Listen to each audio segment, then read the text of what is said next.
തായ്ലൻഡിലെ Phuket ദ്വീപിലുള്ള പത്തോങ് ഏരിയയിലെ പിംനാര ഹോട്ടലിൽ നിന്നും സന്ധ്യയോടെ വീണ്ടും പുറത്തിറങ്ങിയിരിക്കുകയാണ് ഞാൻ. ജുങ് സൈലോൺ എന്ന അതിവിസ്തൃതമായ ഷോപ്പിംഗ് ഏരിയയ്ക്കുള്ളിലാണ് ഹോട്ടൽ. ഒരേ സമയം സ്ട്രീറ്റും ഷോപ്പിംഗ് മാളുമായ ഒരു സംവിധാനം. മുകളിൽ പലയിടത്തും മേൽക്കൂരയുണ്ട് താനും. പണ്ട് തെരുവുകളായിരുന്ന ഭാഗങ്ങളിലെല്ലാം ഇന്ന് ധാരാളം റെസ്റ്റോറന്റുകളാണുള്ളത്. റോഡിന് നടുവിൽ തന്നെയാണ് ഇക്കാണുന്ന ബാറും മറ്റും. നേരം 7 മണി കഴിഞ്ഞതേയുള്ളൂ.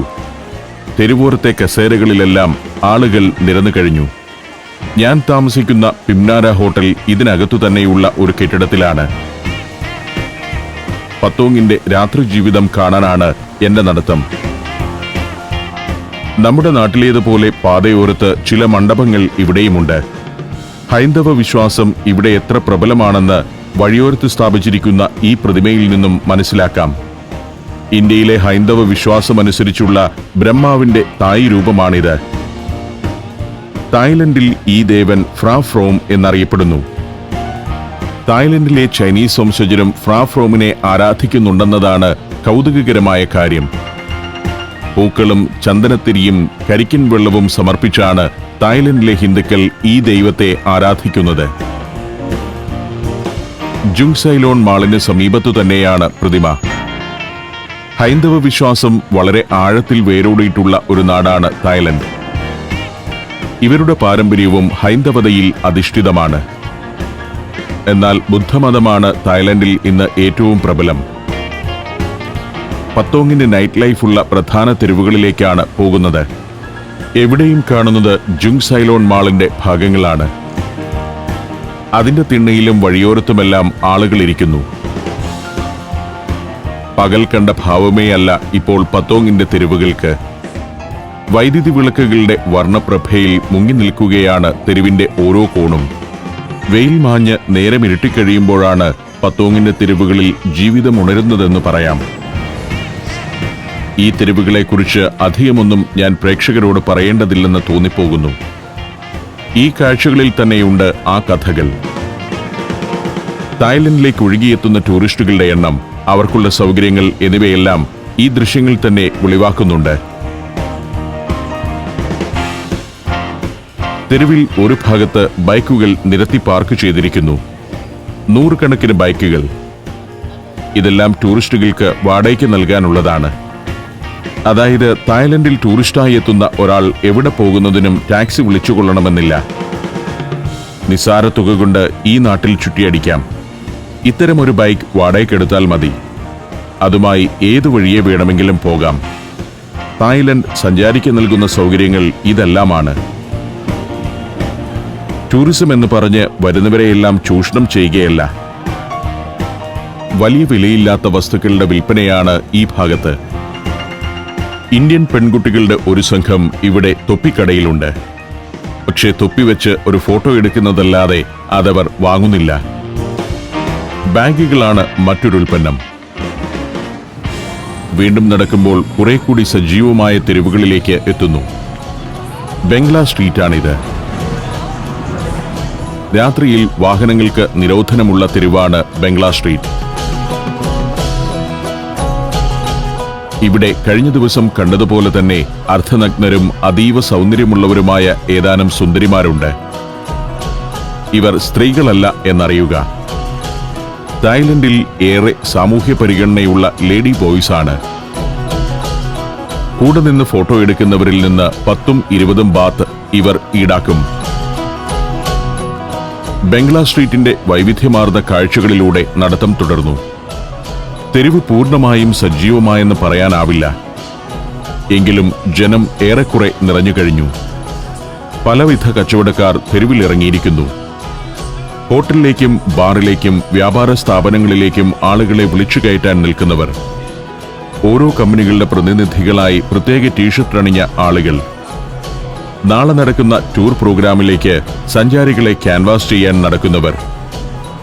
എവിടേക്ക് പോകണമെന്ന ചിന്തയോടെ നിൽക്കുന്ന സഞ്ചാരികൾ. ബംഗ്ലാ സ്ട്രീറ്റിൽ എല്ലാ സായന്തനങ്ങളിലെയും കാഴ്ച ഇതുതന്നെയാണ്. അത്ലറ്റ്സിന്റെ വേഷമണിഞ്ഞ് പാതയോരത്ത് നിൽക്കുന്നവർ ബാറിലേക്ക് ആളുകളെ വിളിച്ചു കയറ്റുകയാണ്. ബാറിൽ നൃത്തം സജീവമായിട്ടില്ല. കസേരകളെല്ലാം ഇനിയും നിറയാനുണ്ടെന്നത് തന്നെ കാരണം. പർദ്ദയിട്ടവരും തട്ടമിട്ടവരും ഉൾപ്പെടെ എല്ലാത്തരം മതവിഭാഗക്കാരും ബംഗ്ലാ സ്ട്രീറ്റിന്റെ കാഴ്ചകളിൽ മുഴുകി നടക്കുന്നുണ്ട്. ലോകം ഈ തെരുവിലേക്ക് വന്ന് ചുരുങ്ങുകയാണെന്ന് തോന്നിപ്പോകുന്നു. എല്ലാ രാഷ്ട്രങ്ങളിൽ നിന്നുള്ളവരെയും ഇവിടെ കാണാം. ഒരേ യൂണിഫോം ധരിച്ചു നിൽക്കുന്നവരും സൂട്ടണിഞ്ഞു നിൽക്കുന്നവരുമെല്ലാം ബംഗ്ലാ സ്ട്രീറ്റിലെ വിവിധ സ്ഥാപനങ്ങളിലെ ജോലിക്കാരാണ്. ബാറുകളിലേക്കും നൈറ്റ് ക്ലബ്ബുകളിലേക്കും ആളുകളെ വിളിച്ചു കയറ്റുക, ഓഫറുകൾ വിശദമാക്കി കൊടുക്കുക എന്നിവയെല്ലാമാണ് അവരുടെ ജോലി. ഇങ്ങനെ ചിലരുമുണ്ട് തെരുവിൽ. ഒരു മജീഷ്യൻ. ഇയാളെ ഇന്നലെ രാത്രിയിൽ ഈ വഴി നടന്നപ്പോഴൊന്നും ഞാൻ കണ്ടിരുന്നില്ല. തന്റെ മാന്ത്രിക ദണ്ഡിനെ അന്തരീക്ഷത്തിൽ വട്ടം കറക്കി ചില പ്രകടനമെല്ലാം നടത്തുന്നു. ഞാൻ കുറച്ചുനേരം മജീഷ്യന്റെ പ്രകടനം കണ്ടുനിന്നു. ഈ സ്ട്രീറ്റിന്റെ ഓരങ്ങളിൽ മുഴുവൻ ബാറുകളും റെസ്റ്റോറന്റുകളുമാണെങ്കിൽ നടുവിൽ ധാരാളം കലാകാരന്മാരുണ്ട്. രസികനായ ഒരു മജീഷ്യൻ പണം കൊണ്ടുചെന്ന് കൊടുത്ത ഒരു യുവതിയെ ഒന്ന് നൃത്തം ചെയ്യിക്കുക മാത്രമല്ല, അവൾ നൽകിയ നോട്ടുകൾ കൊണ്ട് ചില വിദ്യകൾ കാണിക്കുകയും ചെയ്യുന്നു. അവളുടെ കയ്യിൽ നിന്ന് പണം തനിയെ പറന്ന് മജീഷ്യന്റെ പോക്കറ്റിൽ ചെന്ന് വീഴുന്ന വിദ്യ. അത് കണ്ടതോടെ മറ്റു ചിലരും പണം കൊണ്ടുചെന്ന് നൽകുന്നു. അവളുടെ തലയിലേക്ക് നോട്ടുകൾ വെച്ചുകൊടുക്കുകയാണ് മജീഷ്യൻ. ആ പണം തനിയെ പറന്ന് അയാളുടെ തൊപ്പിയിലേക്ക് വന്നു കയറുന്നു. ആളുകൾ നൽകുന്ന നോട്ടുകൾ കൊണ്ടുതന്നെ അഭ്യാസങ്ങൾ കാണിക്കുന്ന മജീഷ്യൻ ജനമധ്യത്തിൽ നിന്ന് എങ്ങനെ ഇത്തരം മാജിക്കുകൾ കാണിക്കുന്നുവെന്ന് ആളുകൾ അത്ഭുതപ്പെടുന്നു. ഇവിടെ ഒരാൾ നൽകിയ പണമല്ല, അയാളുടെ കണ്ണട തന്നെയാണ് പറന്നു പോകുന്നത്.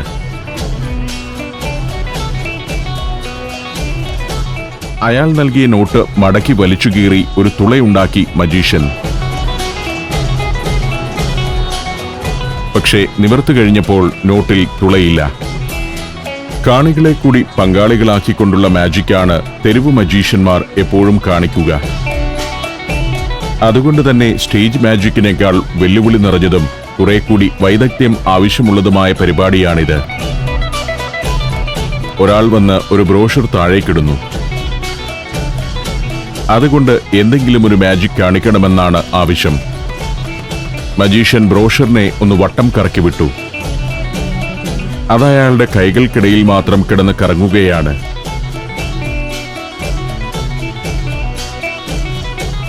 ചിലർ മജീഷിനൊപ്പം നിന്ന് ഫോട്ടോ എടുക്കുന്നു. പലരും പണവും നൽകുന്നു.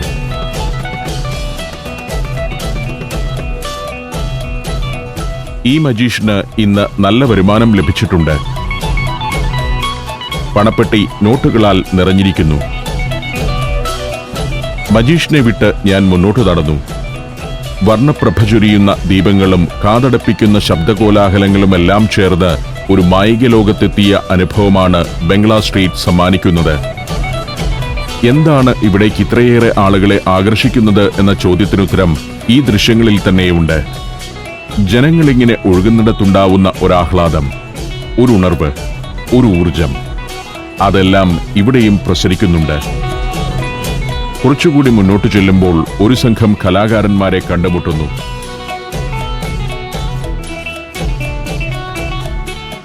ഒറ്റക്കൈ കുത്തിയുള്ള നടത്തം, തല തറയിൽ വെച്ചുള്ള കറക്കം, രണ്ട് കൈയും കുത്തി ചാടിമറിയൽ എന്നിവയെല്ലാം ഈ പരിപാടിയുടെ ഭാഗമാണ്.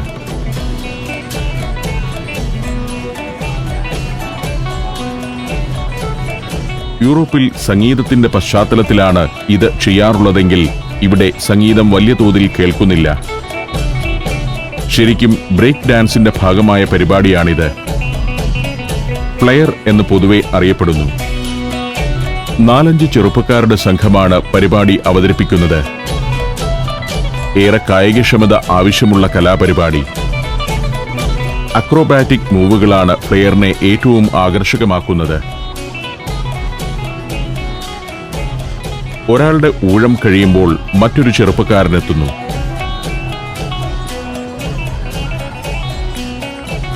Top rock, down rock, power moves, freezes എന്നിങ്ങനെ 4 വിഭാഗങ്ങളാണ് പ്രധാനമായും ഈ കലാപരിപാടിക്കുള്ളത്.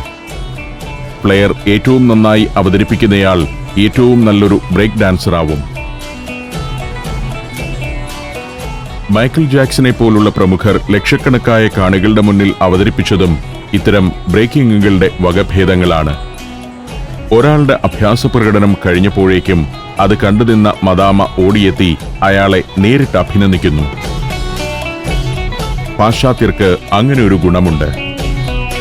ഒരു സദസ്സിലും സമൂഹത്തിലും പോസിറ്റീവായി എങ്ങനെ പെരുമാറണമെന്ന് മറ്റുള്ളവർക്ക് കാണിച്ചു തരും. കഴിവുള്ളവരെ അഭിനന്ദിക്കാനും പ്രചോദിപ്പിക്കാനും അവർ തെല്ലും മടിക്കാറില്ല. ബീബോയിങ്, ബ്രേക്കിംഗ് എന്നൊക്കെ അറിയപ്പെടുന്ന ബ്രേക്ക് ഡാൻസിംഗ് 1970കളിൽ രൂപം കൊണ്ട കലാപരിപാടിയാണ്. ആഫ്രിക്കൻ അമേരിക്കൻ യുവജനങ്ങളാണ് ഇതിന്റെ ഉപജ്ഞാതാക്കൾ.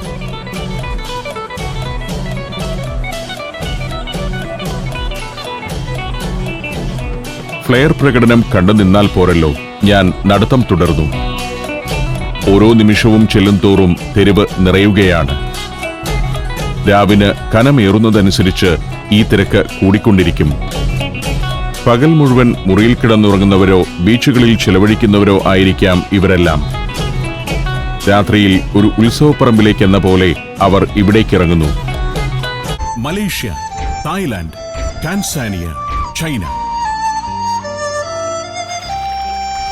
സഞ്ചാരം വോളിയം നമ്പർ 12. ഫുൾ HD-യിലുള്ള ഈ അപൂർവ ദൃശ്യയാത്രാ വിവരണ ശേഖരം സ്വന്തമാക്കാൻ 99544422 എന്ന നമ്പറിലേക്ക് സഞ്ചാരം എന്ന് SMS ചെയ്യൂ. ബാറുകളിലെല്ലാം നല്ല തിരക്കാണ്. അവിടങ്ങളിൽ ലൈവ് മ്യൂസിക്കും അരങ്ങേറുന്നു. ഒരു തരം ലൈറ്റ് ആൻഡ് സൗണ്ട് ഷോ തന്നെയാണത്. വ്യത്യസ്തമായ ഒരു ആംബിയൻസിലേക്ക് ആ പ്രകടനം ആളുകളെ എത്തിക്കുന്നു. ബിയർ കുപ്പികൾ മുന്നിൽ വെച്ച് തെരുവിലെ കാഴ്ചകളും ബാറിലെ സംഗീതവും ആസ്വദിച്ചിരിക്കുന്ന സായിപ്പുമാർ. ഇതാണ് ഫുക്കറ്റിലേക്കുള്ള യാത്രയിൽ ഇവർ ശരിക്കും ആസ്വദിക്കുന്നത്. റഷ്യൻ സ്ട്രിപ്പ് ക്ലബ് എന്ന പേരിൽ ഒരു സ്ട്രിപ്പ് ഷോ നടക്കുന്നുണ്ട് ഇവിടെ. അതിന് ആളെ വിളിച്ചു കയറ്റാൻ നിൽക്കുന്നതും റഷ്യക്കാരി തന്നെയാണ്. ധാരാളം റഷ്യൻ യുവതികൾ തായ്ലൻഡിൽ ബാങ്കോക്കിലും പട്ടയയിലും ഫുക്കറ്റിലുമെല്ലാം ടൂറിസം വ്യവസായത്തിന്റെ ഭാഗമായി വരുമാനം നേടുന്നുണ്ട്. എവിടെയും തെല്ലുനേരം നിൽക്കുന്നില്ല ഞാൻ. നടക്കുകയാണ്. ദൈർഘ്യമേറിയ ഒരു തെരുവാണ് ബംഗ്ലാ സ്ട്രീറ്റ്. വാക്കിംഗ് സ്ട്രീറ്റാണ്. ഇവിടെ നടന്നുകൊണ്ടേയിരിക്കണം. ഓരോ സന്ദർശകനെയും കാത്ത് ധാരാളം കാഴ്ചകളുണ്ട്. ഒരിടത്ത് തന്നെ നിന്നാൽ മറ്റു കാഴ്ചകൾ നഷ്ടമായെന്നും വരാം. നൂറുകണക്കിന് കച്ചവടക്കാരുണ്ട് ഈ സ്ട്രീറ്റിൽ. തെരുവിന്റെ ഇരുവശങ്ങളിലുമുള്ള സ്ഥാപനങ്ങളിലേക്ക് ആളുകളെ വിളിച്ചു കയറ്റാൻ നിൽക്കുന്നവർക്ക് പുറമെയാണിത്. പുഷ്പകിരീടവും ചൂടി ബാറിലേക്ക് ആളുകളെ വിളിച്ചു കയറ്റാൻ നിൽക്കുന്ന ഒരു പെൺകുട്ടി. ചെറിയ കളിപ്പാട്ടങ്ങളും കൗതുക വസ്തുക്കളുമായി കുട്ടികളെ ആകർഷിക്കാൻ നിൽക്കുന്നു മറ്റൊരാൾ. ഇവർക്കുമുണ്ട് ഒരു കുടുംബം. തലയിലും കൈത്തണ്ടയിലുമൊക്കെ പൂവുമായി നിൽക്കുന്ന ഈ സ്ത്രീയും ഒരു കുടുംബം പുലർത്താനായി പത്തോങ്ങിന്റെ തെരുവിലേക്ക് ഇറങ്ങിയതാണ്. മുല്ലപ്പൂവിന്റെയും ഓർക്കിഡുകളുടെയും മാലകളാണ് പ്രധാന വിൽപ്പന. വേറൊരു സ്ത്രീ സിഗരറ്റ് വിറ്റു നടക്കുന്നു. പലതരം ഇന്റർനാഷണൽ ബ്രാൻഡ് സിഗരറ്റുകൾ. മറ്റൊരു കുടുംബം പുലരുന്നത് ഈ കച്ചവടത്തിലൂടെയാണ്. ഇങ്ങനെ യഥാതഥമായ ജീവിതത്തിന്റെ കാഴ്ചകൾ കൂടിയുണ്ട് ഇവിടെ. എത്രയെത്ര കുടുംബങ്ങളാണ് ഈ തെരുവ് കൊണ്ട് പുലരുന്നത്. ഇങ്ങനെ ഈ സ്ത്രീയെ കണ്ടാൽ പോരാ, ഇവരെ ആശ്രയിച്ചു കഴിയുന്ന വലിയൊരു കുടുംബത്തിന്റെ ദൃശ്യങ്ങൾ കൂടി കാണണം. അതിൽ കുട്ടികളുണ്ടാവാം, വൃദ്ധരുണ്ടാവാം. ഒരു വൃദ്ധ രണ്ട് ചെറിയ മാലകൾ നീട്ടിപ്പിടിച്ചുകൊണ്ട് വഴിയോരത്തിരിക്കുന്നു. അല്പവസ്ത്രധാരികളായി ബാറിന് മുന്നിൽ നിൽക്കുന്ന പെൺകുട്ടികളെല്ലാം ആഹ്ലാദവതികളാകണമെന്നില്ല. ജീവിതത്തിന്റെ വലിയ പ്രാരാബ്ദങ്ങളുമായി ഫുക്കറ്റിന്റെ തെരുവിലേക്ക് ഇറങ്ങിയവരുണ്ട്. സഞ്ചാരികളുടെ കാര്യം തന്നെ ചിന്തിച്ചു നോക്കൂ. എല്ലാവരും ഉല്ലസിക്കാൻ വരുന്നവരല്ല. ജീവിതത്തിലെ ചില ദുഃഖങ്ങൾ മറക്കാനായി യാത്രക്കിറങ്ങിയവരും ഇതിലുണ്ടാവാം. ഇങ്ങനെ ചില തത്വചിന്തകൾ കൂടി ഞാനിങ്ങനെ നടക്കുമ്പോൾ ചിന്തിക്കാറുണ്ട്. ഓസ്ട്രേലിയക്കാരെ ആകർഷിക്കാൻ ഓസി ബാർ, ജാക്ക് ഡാനിയൽ വിസ്കിയുടെ ബ്രാൻഡ് നെയിമുമായി മറ്റൊന്ന്. പലയിടത്തും പോൾ ഡാൻസുകൾ സജീവമായി കഴിഞ്ഞു. പോൾ ഡാൻസ് എന്ന പേരല്ലാതെ ഇതൊരു നൃത്തമൊന്നുമല്ല. അല്പവസ്ത്രധാരികളായ പെൺകുട്ടികൾ തൂണിൽ പിടിച്ച് ശരീരം പ്രത്യേക രീതിയിൽ ചലിപ്പിച്ചുകൊണ്ടങ്ങനെ നിൽക്കുന്നു.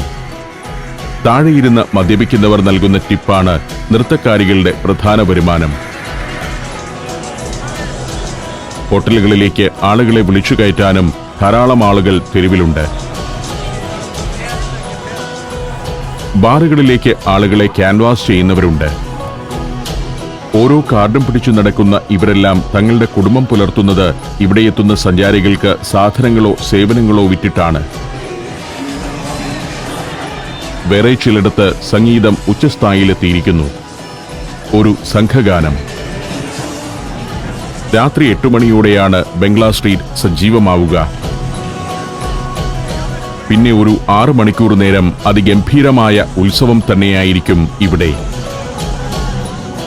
എല്ലാ ദിവസവും അരങ്ങേറുന്ന പൂരം. ഇവിടെ ബാർ എന്നാൽ ഇതാണ്. അടച്ചുകെട്ടിയ മങ്ങിയ വെളിച്ചമുള്ള മുറിക്കകമല്ല, വലിയൊരു പന്തൽ തന്നെ എന്ന് പറയാം. ചുറ്റുഭാഗവും തുറന്നിരിക്കുകയാണ്. AC ഒന്നുമല്ല. ധാരാളം ഫാനുകൾ സ്ഥാപിച്ചിട്ടുണ്ട്. ഒരു ഭാഗത്തു നിന്ന് സംഗീതം പൊഴിയുന്നുണ്ടാവും. അവിടെ ഇരുന്ന് ഷാമ്പെയിനോ കോക്ടെയിലോ ബിയറോ വിസ്കിയോ ജ്യൂസോ നുകരാം. വിശേഷങ്ങൾ പങ്കുവച്ച് എത്ര നേരം വേണമെങ്കിലും ഇരിക്കാം. പല പ്രായക്കാർ തെരുവിലൂടെ നടക്കുന്നുണ്ട്.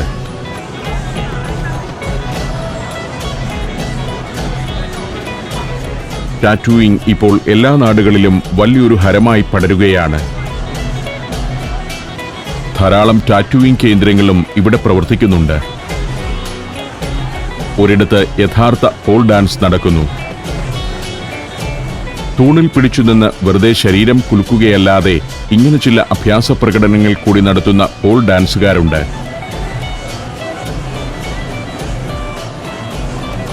അവിടെ കൂടുതൽ കാഴ്ചക്കാരുണ്ടാവും. നർത്തകർക്ക് കൂടുതൽ ടിപ്പും ലഭിക്കും. ഇതൊക്കെയാണ് ഇവിടുത്തെ ബാറുകളുടെ കാഴ്ചകൾ.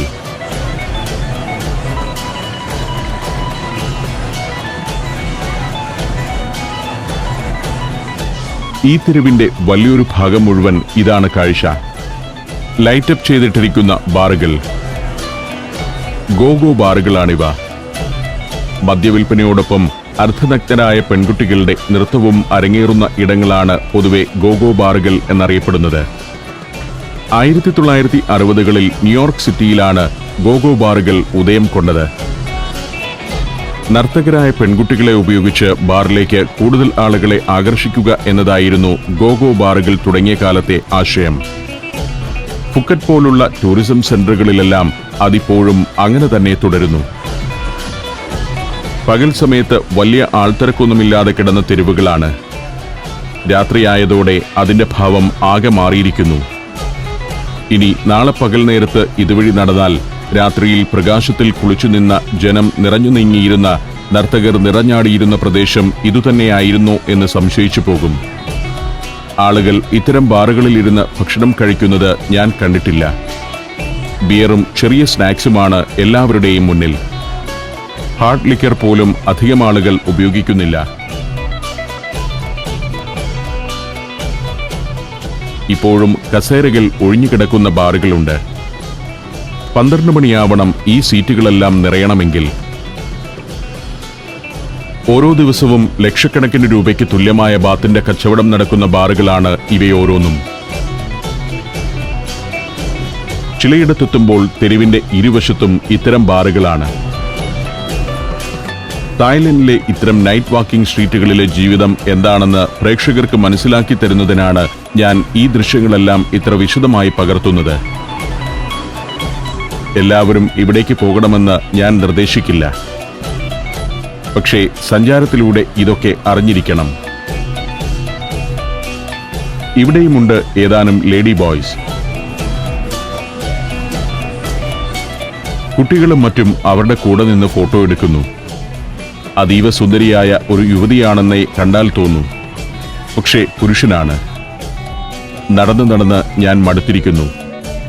നല്ല ക്ഷീണമുണ്ട്. രാവിലെ തുടങ്ങിയ ഷൂട്ടിംഗ് യാത്രയാണ്. ഇനി മതിയാക്കാം. ഇതാണ് ഫുക്കറ്റിലെ ടാക്സികൾ. ഇതിൽ ഷെയർ ചെയ്ത് യാത്ര ചെയ്യാം. ഒരു റൂട്ടിലെ ഹോട്ടലുകളിലേക്കുള്ള പലർ വന്ന് കയറിയാൽ അവരെ ഓരോ ഹോട്ടലിലായി ഇറക്കിവിടും ഇവർ. ഒരു പിക്കപ്പ് വാഹനം തന്നെ. അതിന്റെ പുറകിൽ പരസ്പരം അഭിമുഖമായി സീറ്റുകൾ ഘടിപ്പിച്ചിരിക്കുന്നെന്ന് മാത്രം. ജുങ് സൈലോൺ മാളിലൂടെ നടന്ന് ഞാൻ ഹോട്ടൽ പിംനാരയിലേക്ക് എത്തിയിരിക്കുന്നു. വൈകുന്നേരം ഒന്ന് കുളിച്ചതാണെങ്കിലും ആകെ വിയർത്തു മുഷിഞ്ഞിരിക്കുന്നു. ഇനി ഒന്നുകൂടി കുളിക്കണം. സാർത്ഥകമായ ഒരു ചിത്രീകരണ ദിനം നൽകിയ സംതൃപ്തിയോടെ ഹോട്ടൽ കോറിഡോറിലെ സുഖശീതളമിയിലൂടെ ഞാൻ മുറിയിലേക്ക് നടന്നു.